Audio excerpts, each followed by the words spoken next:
So while many of us may be quick to blame the Fed for monetary devaluation and massive increases in the money supply as measured by M1, M2, M3, et cetera, really the blame lies with politicians, with the executive branch, and in America with the President of the United States. It is public policy to devalue the currency when it is being devalued. But then again, consumerism and consumer protection is the typical rationalization for all government intervention and regulation.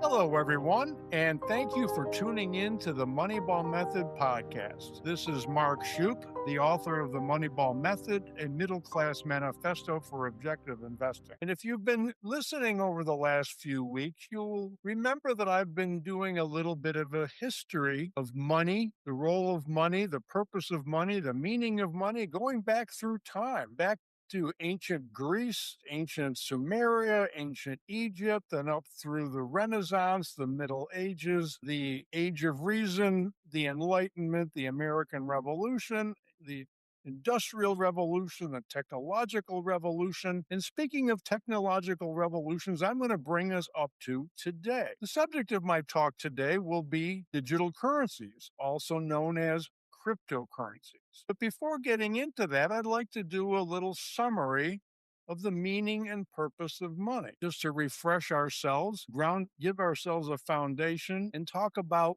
first, what is money? You've heard me say many times that money is production and production is money. In fact, we do not really buy or sell anything with money. That is just the unit of account that assigns a value to the transaction. We're actually trading goods and services for goods and services because the value of money is only what you can do with it, what you can exchange it for. Therefore, money is a medium of exchange. That is the primary purpose of money. If you cannot exchange it for goods and services, if it is not reliable for that purpose, it is no longer money. And when you can exchange it for goods and services in transactions with other people, for mutual profit, it becomes a store of value. But to become a store of value, it must be relatively stable. We do not want money that fluctuates wildly so that you don't know what you can exchange it for from day to day, week to week, or month to month.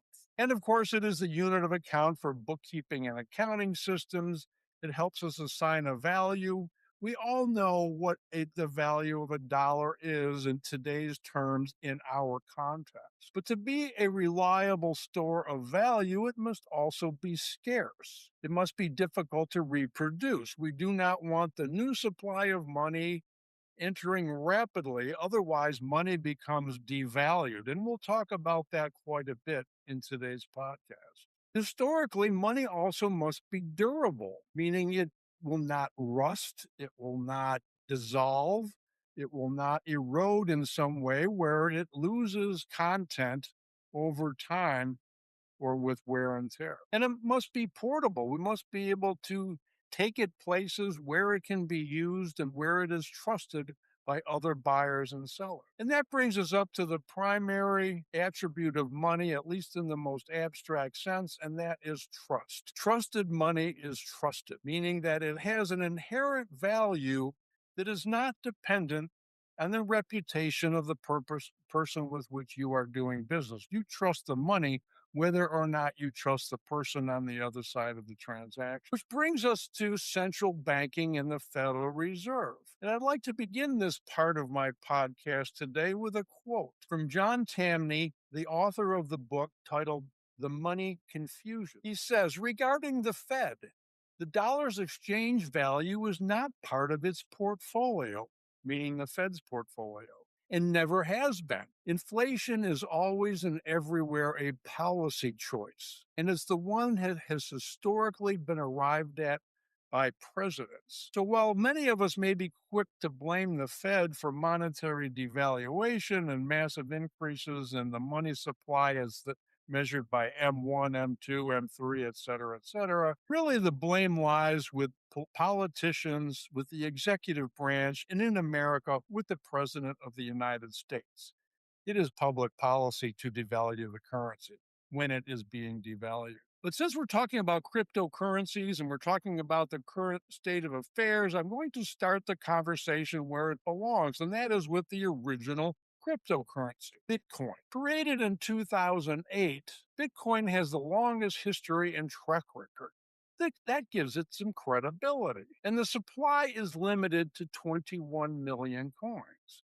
That also gives it some legitimacy. The supply is limited. Another major advantage of Bitcoin is the decentralized record keeping system of blockchain technology. In fact, blockchain may be a more important creation or new technology than Bitcoin itself. And all of this means that it is expensive to mine Bitcoin, and the mining operation consumes tons of energy. Therefore, the new supply of Bitcoin is pretty slow. In fact, mining rigs operate at an industrial scale across America and throughout the world 24/7. The latest estimates are it requires 500,000 to 800,000 kilowatt hours of electricity to mine one Bitcoin. And the creation of one Bitcoin could power 60 American homes for a year. In fact, the processing power of all homes in America is a tiny fraction of the processing power used for Bitcoin mining. What about the stability? What about the store of value that is Bitcoin? In dollar terms, the price of Bitcoin is very volatile. This is because there is very low new supply entering the marketplace compared to the very high demand of speculators. In fact, 5 years ago, you could buy one Bitcoin for $20,000. 9 months ago, the price of Bitcoin was $120,000. That's a six-fold increase. That is volatility. It also increases the demand of the speculators, which tends to help drive the price higher until it doesn't. The price today is a little over $60,000 per Bitcoin, and it can fluctuate thousands of dollars per day. As a result, in my opinion, Bitcoin is not money. There is almost no exchange value, and it is a lousy store of value. What I'm going to do today is look at different forms of digital currency, cryptocurrency, if you will, by 7 different parameters. The first one, is there privacy from government surveillance? With Bitcoin, there is, thanks to blockchain technology and the highly decentralized record-keeping system. Is there inherent self-trust? Yes, there is. Bitcoin is exchanged among Bitcoin traders because of the integrity of Bitcoin's privacy. Is there scarcity of new supply? Absolutely. It is expensive and slow to mine new Bitcoin. Is it portable? Yes, so long as we have electricity. So long as there are digital wallets on either side of the transaction, it is portable. And that solves a huge problem with regard to gold, which Bitcoin tried to mimic in its original creation. Is it a reliable store of value? Absolutely not. Is it a medium of exchange? No, it is not. There are very few things that you can buy and sell with Bitcoin. And does it increase the efficiency of transactions?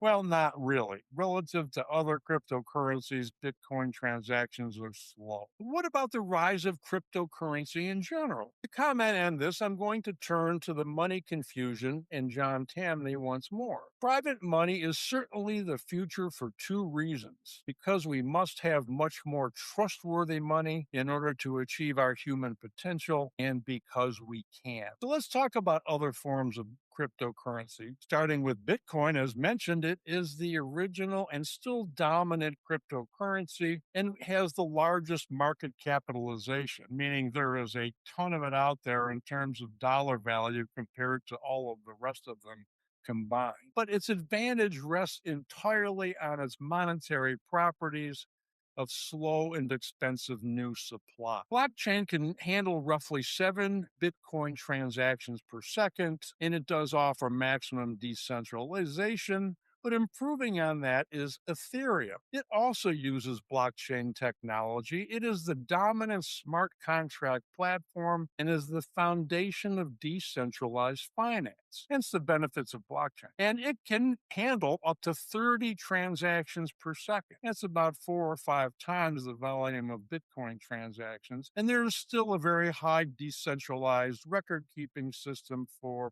privacy. Third and last on my list is Solana. It uses a hybrid technology.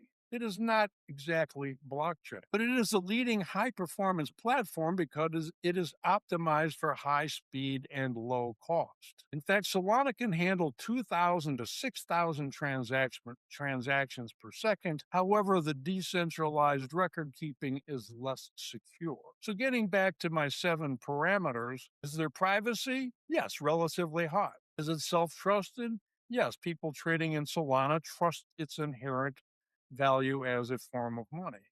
Is it scarce? Yes, certainly relative to any other fiat currency, there is no comparison. Does it allow for more efficient transactions? Absolutely. Certainly a lot better than Bitcoin.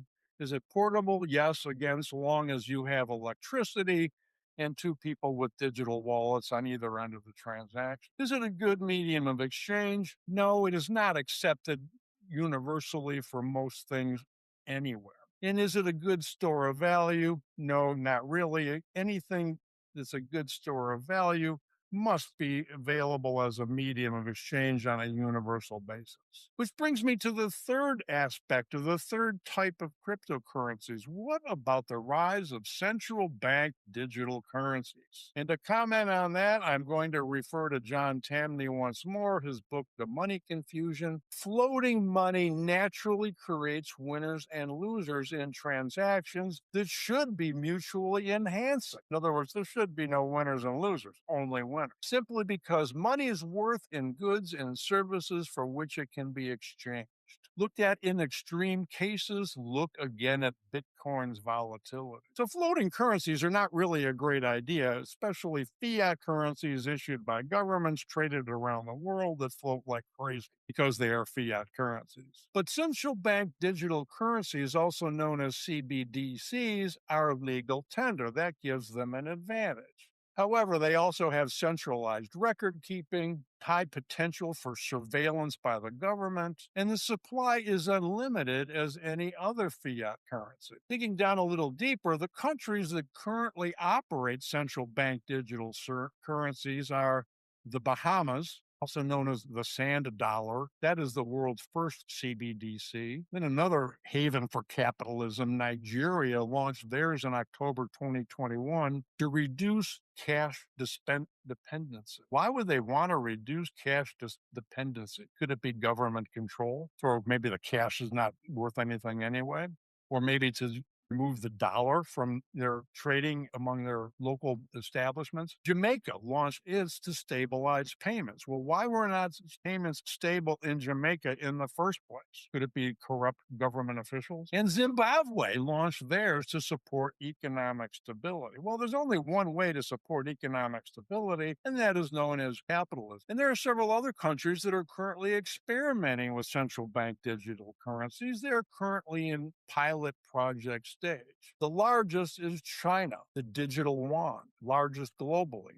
Next is the European Union, or digital euro. To strengthen the international role of the euro, apparently maybe to displace the dollar. And then in Japan, the digital yen was launched for consumer protection. But then again, consumerism and consumer protection is the typical rationalization for all government intervention and regulation. Rounding out the list, we have Brazil with the DREX, India with the digital rupee, United Arab Emirates with the digital dirham that was launched only in November of last year, and Australia. But regarding central bank digital currencies in general, let's talk about them in terms of the 7 parameters that I mentioned earlier. First, is it portable? Are they portable? Yes, they are. Are they mediums of exchange? Yes, to the extent that the underlying currency of that government is a medium of exchange.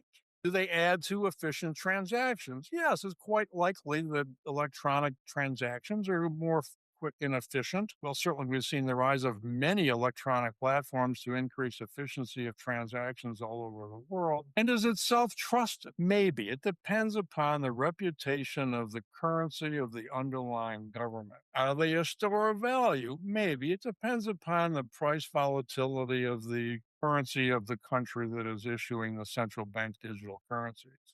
Are they scarce?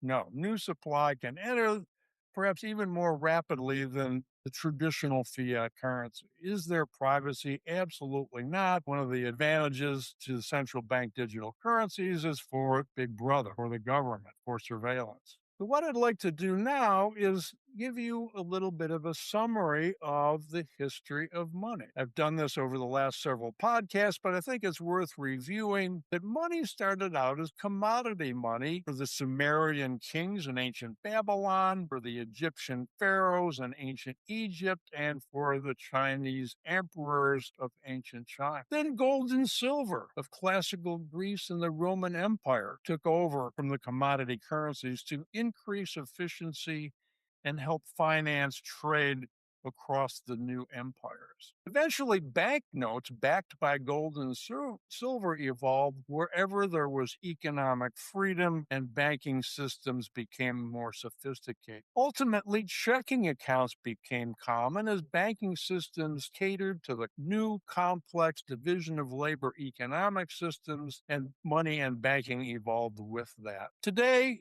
electronic payments were created to increase the efficiency of transactions around the world. But the latest development, I believe the latest significant development anyway, is the rise of stable coins.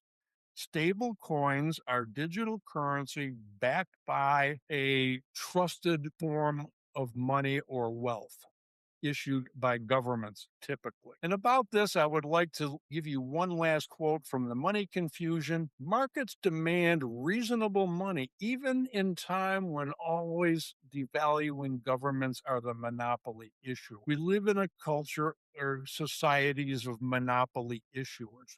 We have little choice, hence the rise of stable coins. But in America in particular, what are stablecoins? On June 17th, 2025, 1 year ago, starting in 3 days, the United States Congress passed the Guiding and Establishing National Innovation for U.S. Stablecoins Act. The geniuses in the U.S. Senate that gave us this acronym called it the Genius Act. That is the acronym. This is the first major crypto legislation framework enacted into law in the United States. Technically, stablecoin is issued by private companies that have been approved by the Treasury Department, and therefore, stablecoin technically is not a CBDC. However, the Genius Act requires 100% reserve backing with liquid assets like U.S. dollars and short-term treasuries.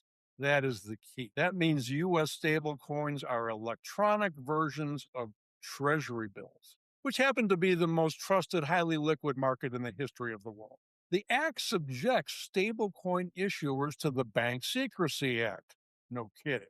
Clearly obligating them to establish anti-money laundering and sanctions compliance programs with risk assessments, sanctions list verification, and customer identification, meaning you.